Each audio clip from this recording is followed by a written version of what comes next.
conversation we're generally having in our head, and you might be having this conversation in your head, you know, your partner's just said they want a divorce, or you know, you're going through the divorce.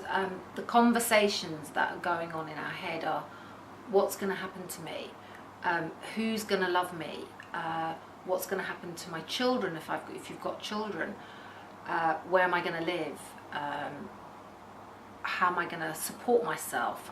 How am I going to live in the house that I currently live in? You know, it is all the what ifs. And what tends to happen, you know, particularly if there's, you know, if you don't know, if you don't understand, why does my partner want a divorce? Like, you know, I love them, or, you know, do they not love me anymore? Did they ever love me? You know, it becomes a crazy 8 loop where you are just going round and round and round and round like this in these circles. And the whole conversation becomes one of fear, because naturally, quite understandably, right now you're in a space of, what is happening in my life? I cannot see the future that I planned for myself with this person. Like, you know, most people, they get married, and on some level, short of something like, you know, their partner having an illness or something, they expect that they're going to grow old with that person.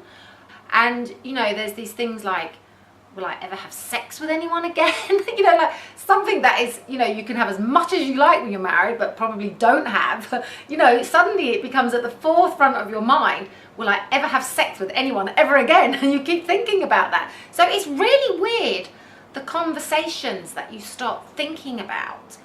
And most of those conversations are fear-based conversations, because of the simple fact that the level of uncertainty that you're currently experiencing is too much. And so the first part is really choosing, you know what, I'm going to change this conversation. Because what is most obvious is when you're stuck in that conversation, all the thoughts and feelings that you have from that place are like self-perpetuating.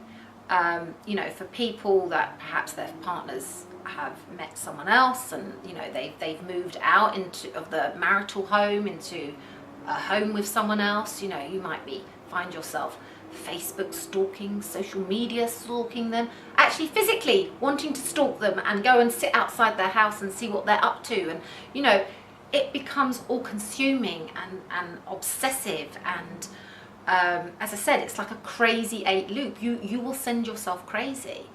And when you choose, you know what, this is not serving me, it's not helping me, it's not helping me to cope with my day-to-day life, it's not helping me to look after my children, it's unhealthy for me to be in this place. When you shift your conversation to, how can I love myself today? What would be a loving thing for me to do for myself today? Stalking my ex on Facebook, that's not loving. That is not serving my heart. What would truly serve my heart today?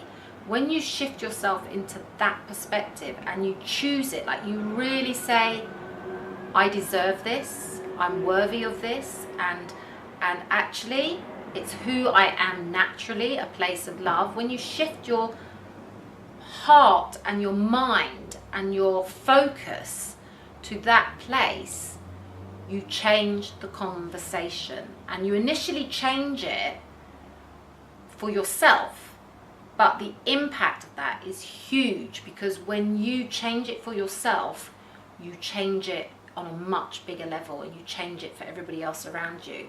And it's not to say that in doing that you're condoning, or you're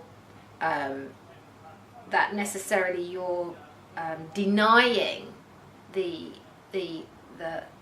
marriage that you had, because I think what happens, people think, if I let go of this marriage, and if I make it an easy divorce, or if I make it a divine divorce, I'm saying that the marriage meant nothing. It is not saying that at all. What it's really saying is, I honour the divinity and the love within me, and I'm okay. You know, I'm not a victim of my circumstances. I'm actually truly a divine being filled with love, and I'm okay.